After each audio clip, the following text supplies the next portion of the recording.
کبھی عرش پر کبھی فرش پر، کبھی ان کے در کبھی در بدر، غم عاشقی تیرا شکریہ میں کہاں کہاں سے گزر گیا، کبھی راستوں میں تنہا کبھی ہوں ورود صحرا، میں جنوں کا ہم سفر ہوں میرا کوئی گھر نہیں ہے۔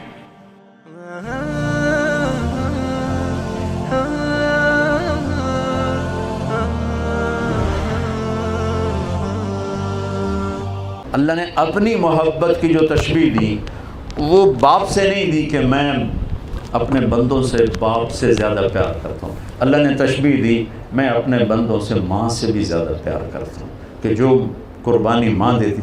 اس لیے ایک صحابی ہے، یا رسول اللہ میری خدمت کا حقدار کون ہے؟ کہا تیری ماں۔ کہا یا رسول اللہ پھر؟ کہا تیری ماں۔ یا رسول اللہ پھر؟ کہا تیری ماں۔ یا رسول اللہ پھر؟ کہا تیرا باپ۔ چوتھی دفعہ کہا تیرا باپ۔ یہ وہ ہستی ہے کہ جن کی شفاعت کے بغیر جنت کا دروازہ نہیں کھلے گا، حساب شروع نہیں ہوگا۔ وہ کس تمنا سنو، کاش میری ماں زندہ ہوتی، کاش میری ماں زندہ ہوتی، اور میں عشاء کی نماز کے مصلی پہ ایسے سورۃ فاتحہ شروع کر چکا ہوتا، الحمدللہ رب العالمین الرحمن الرحیم مالک یوم الدین، اور ادھر سے آواز آتی بیٹا محمد، تو میں وہی نماز توڑ کے کہتا لبیک اماں جی۔ اتنے بڑے رسول، اور اظہار تمنا کیا ہے؟ کس چیز کی کمی کو محسوس کر رہے ہیں؟ چونکہ باپ دیکھا نہیں، ماں 6 سال میں فوت ہو گئی، میری زندگی سفر میں گزری، میری زندگی کا سب سے عجیب سفر وہ تھا جب میں حضرت آمنہ کی قبر پہ پہنچی، اٹھا کے دینا، جب میں حضرت آمنہ کی قبر پہ پہنچی، کالے پہاڑ، وہ اثر سورج ڈوب رہا تھا، ڈوبتا سورج بھی غمگین نظر آتا ہے، اور وہ وہاں چاروں طرف دیکھ رہا تھا۔ سن 2000 انسان نام کی شے نہیں تھی، 1400 سال پہلے کیا ہوا ہوگا جب میرے نبی کی ماں نے دم توڑا ہوگا، اور اوپر پہاڑی ہے، اس سے 15-20 فٹ اور اونچی ہوگی۔ جب ان کو پتھروں میں دبا کے نیچے اترے ہیں ایک باندی ساتھی ام ایمن، تو آپ نے ہاتھ چھڑایا اور دوڑ لگائی، کاش آپ جا کے دیکھو، پہاڑی پہ چڑھ گئے، پیچھے ام ایمن دوڑتی ہوئی آئیں، تو وہ منظر تھا کہ مینا کے پہاڑ، وہ ابوا کے پہاڑ بھی موم ہو رہے تھے، میرے نبی ماں کی قبر کو چمٹے ہوئے ایسے پڑے تھے، ایسے۔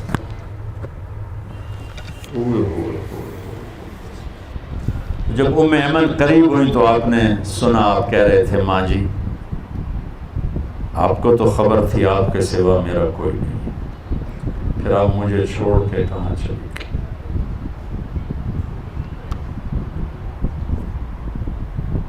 میں ہزاروں دفعہ یہ قصہ سنا چکا ہوں، 18 سال سے سنا رہا ہوں، ہر دفعہ میرا یہ حال ہوتا ہے۔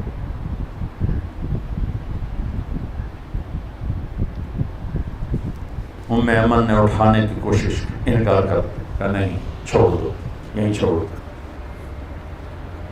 کھینچ کے نیچے لائیں۔ 7ویں دن آنسو ختم ہو جاتے ہیں، رونا بھی چاہو تو نہیں رونا آتا، اور میرے نبی 7ویں دن نہیں 57 سال کے بعد 6 + 57 63 حج پہ جا رہے ہیں۔ جب ابوا پہنچے تو ابوا ایک گاؤں ہے، وہاں سب کے ٹھہرنے کا انتظام تھا، اور یہ حج کا قافلہ 60-70 ہزار کا ہو چکا تھا، اور آپ نے اپنی اونٹنی کو پہاڑوں میں ڈال دیا۔ نئے لوگ حیران کہ ادھر تو شہر کو نہیں جانتے کتنے پہ ہیں، قریب کے لوگوں کو پتہ تھا کہ ماں کی زیارت ہو جا رہے ہیں۔ آپ اونٹنی سے اترے، پہاڑ پہ چڑھے، ماں کی قبر پہ کیسے بیٹھے؟ احرام تھا، گرمی شدید تھی، اپریل کا مہینہ تھا،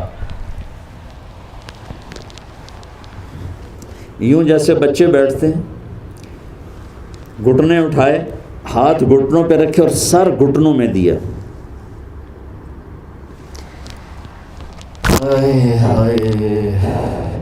یہ ایک گر گیا، لگا دو۔ آپ نے پوزیشن دیکھی،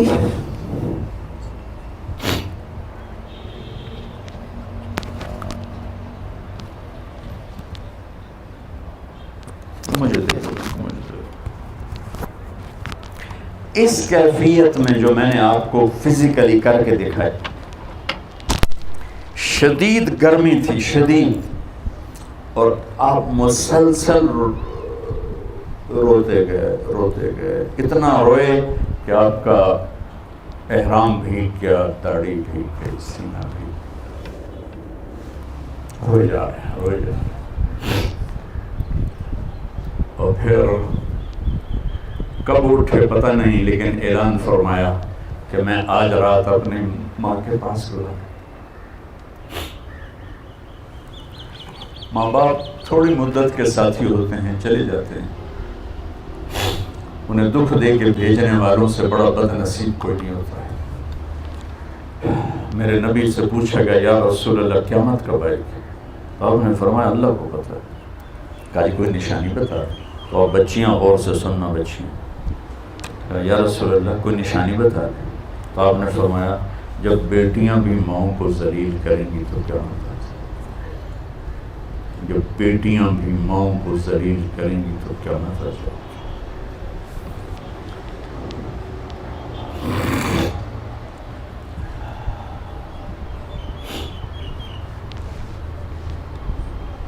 اپنے نبی کی زندگی پڑھو بچوں، کہ زندگی گزارنی کیسے۔ یہ بھی کوئی زندگی ہے کہ پیسہ بناؤ، پیسہ بناؤ، پیسہ بناؤ، پیسہ بناؤ؟ یہ کوئی زندگی؟ کہ بہن بھائی، ہر رشتے کو میرے نبی نے، سبحان اللہ، میرے نبی نے فرمایا جس کو اللہ نے 2 بہنیں دی اور اس نے ان کا حق ادا کیا، دیکھو قیامت تک آپ کی نظر تھی کہ آپ کو پتہ تھا بر صغیر کے معاشرے میں بہنوں کو وراثت میں کوئی حق نہیں ملے گا۔ تو آپ اس وقت کہہ رہے ہیں جب ابھی عرب میں بھی یہی دستور تھا، بہنوں کو کچھ نہیں دیتے تھے، سارا عرب کھاتے تھے، اور ہمارا بھی یہی دستور ہے، بیٹیوں کو کچھ نہیں ملتا، سب بیٹے لے جاتے ہیں۔ اور والدین جان بوجھ کے اولاد اپنے بچوں کے نام کراتے ہیں، بچیوں کے نام نہیں کراتے۔ جائیداد تقسیم ہو جائے، جائیداد تقسیم ہو جائے، جائیداد کو خدا بنایا ہوا ہے۔ تو میرے نبی نے فرمایا جس کو اللہ نے 2 بہنیں دی اور اس نے ان کا حق ادا کیا تو وہ جنت میں داخل ہو گیا۔ اولاد کی تربیت، جس کو اللہ نے 3 بیٹیاں دیں اور اس نے ان کو ڈولی میں بٹھا دیا تو جنت اس پہ واجب ہو گئی۔ ایک صحابی بولے یا رسول اللہ 2 ہوں، آپ نے کہا 2 ہوں، شادی کر دے، اس پہ جنت واجب۔ ایک نے کہا 1 بیٹی ہوگا، 1 کو بھی ڈولی میں بٹھا دے گا تو جنت واجب ہو جائے گی۔ تو میرے عزیز ہو، یہ خوبصورت زندگی ہے جو ہمارے نبی ہمیں سکھا کے گئے۔ میں 1.25 گھنٹے میں کتنے بیان کر سکتا ہوں؟ میں صرف آپ کو ٹپس دے سکتا ہوں، ہنٹس دے سکتا ہوں کہ اللہ کے واسطے قرآن سے جڑو، اپنے نبی کی سیرت سے جڑو، اس کو بھی پڑھو جو پڑھ رہے ہو۔ اللہ تمہیں ایسا علم عطا فرمائے کہ تمہاری FCPS کی ڈگری وہ انگلینڈ کی ڈگری سے بڑی ہو جائے۔ جب تک آپ علم میں فقیر رہو گے، عزت سے سر اٹھا کے زندہ نہیں رہ سکتے۔ جو قوم اپنا علم بھی نہ خود تلاش کر سکے، اسے عزت سے رہنے کا کوئی حق حاصل نہیں۔ تمہارا بڑا ڈاکٹر وہ ہوتا ہے جو امریکہ سے ڈگری لے کر آئے، اور ہم اس دن آزاد ہوں گے جب ہمارا ڈاکٹر یہاں کا امریکہ سے بڑی ڈگری والا شمار ہوگا۔ کہ علم وراثت نہیں ہے، علم محنت ہے، جو محنت کرے گا اللہ اس کا سینہ کھول دے گا۔ اور ہمارے بچے بچیاں پڑھتے ہیں صرف ڈگری کے لیے اور آگے جاب کے لیے، اور ہمارے ادارے بھی عام طور پہ تعلیمی ادارے نہیں ہیں، کاروباری ادارے ہیں۔ اس لیے نہ ان میں جوش ہے کہ ہم اپنے بچوں کے اندر علم کی شمع روشن کریں، نہ ہماری نسل میں شوق ہے کہ ہم کچھ علم لینے والے بنے، بس ایک ڈگری مل جائے، آگے جاب مل جائے، بس یہاں تک ہماری پرواز ہے، اور یہ بہت پست پرواز۔ تو بچوں اپنی زندگی کو خوبصورت بناؤ، بہن بھائیوں کے رشتے۔ حجاج کے سامنے 3 مجرم پیش کیے گئے، ساتھ ایک خاتون تھی، تو اس نے کہا ان کو قتل کر دو۔ تو وہ خاتون کہنے لگی ہم غریب لوگ ہیں، معاف کر دو۔ کہنے لگا تیری سفارش پہ 1 کو معاف کر دیتا۔ تو ایک اس کا بیٹا تھا، ایک اس کا خامن تھا، ایک اس کا بھائی تھا۔ تو وہ کہنے لگی شادی تو پھر بھی ہو جائے گی اور بیٹا بھی مل جائے گا، بھائی نہیں ملے گا، ماں پیو مر گئے۔ وہ کہنے لگی میرا بھائی چھوڑ دے، باقی دونوں مار دے۔ تو اس نے کہا میں تیرے چناؤ کو سلام کرتا ہوں، تیرے اس خوبصورت انتخاب کو سلام کرتا ہوں، یا تینوں لے جاؤ، نے تینوں کو چھوڑ دیا، تینوں۔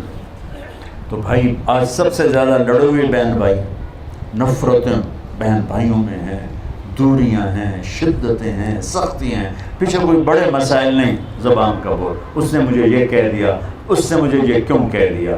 بچوں اس کو زندگی سے نکال دو گے تو آپ کی زندگی انتہائی، زندگی کو حسین بنانا چاہتے ہو تو نبی کو پڑھو، نبی کے اخلاق اپناؤ۔ اللہ کی قسم آپ کے کپڑوں سے زندگی خوبصورت نہیں ہوگی، آپ کی ڈگریوں سے زندگی خوبصورت نہیں ہوگی۔ زندگی کا خوبصورت ہونا الگ چیپٹر ہے اور کپڑے کا خوبصورت ہونا گھڑی کا الگ چیپٹر ہے۔ ہم اسی میں گم ہو گئے ہیں کہ زندگی کو خوبصورت بنانے کا طریقہ کیا ہے، بہت بڑی گاڑی ہو، بہت بڑا بنگلہ ہو، بڑی قیمتی گھڑی ہو، فون ہو، یہ ہے، یہ بہت چھوٹے سلسلے ہیں۔ تو میں صرف آپ کو ہنٹس دے کے جا رہا ہوں، عبادات میں نماز کو قابو میں رکھو اور زندگی میں اخلاق کو قابو میں رکھو۔ اخلاق اچھے ہوں گے تو ہر رشتہ وہ قیمتی بن جائے گا، خوبصورت بن جائے گا۔ معاف کرنا سیکھو، درگزر کرنا سیکھو، سہ جانا سیکھو، گالی کے جواب میں چپ رہنا سیکھو، کسی کی غیبت نہ کرو، کسی کی برائی نہ کرو۔ تو نیت کرتے ہو سارے؟ اچھا آپ بہت سے یہاں رہتے ہو تو آپس میں لڑائی بھی ہو جاتی ہوگی، تو کسی کا کسی سے بول چال بند بھی ہوگا، تو میری آخری گزارش یہ ہے کہ اگر کسی سے لڑے ہوئے تو صلح کر لینا۔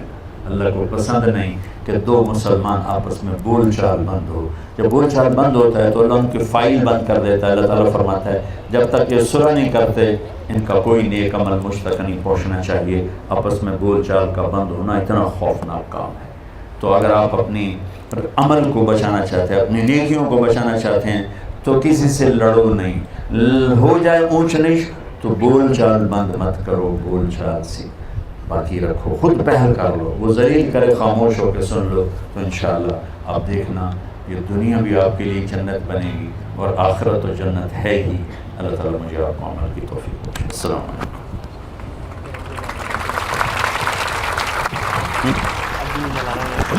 اچھا یہاں بیٹھوں۔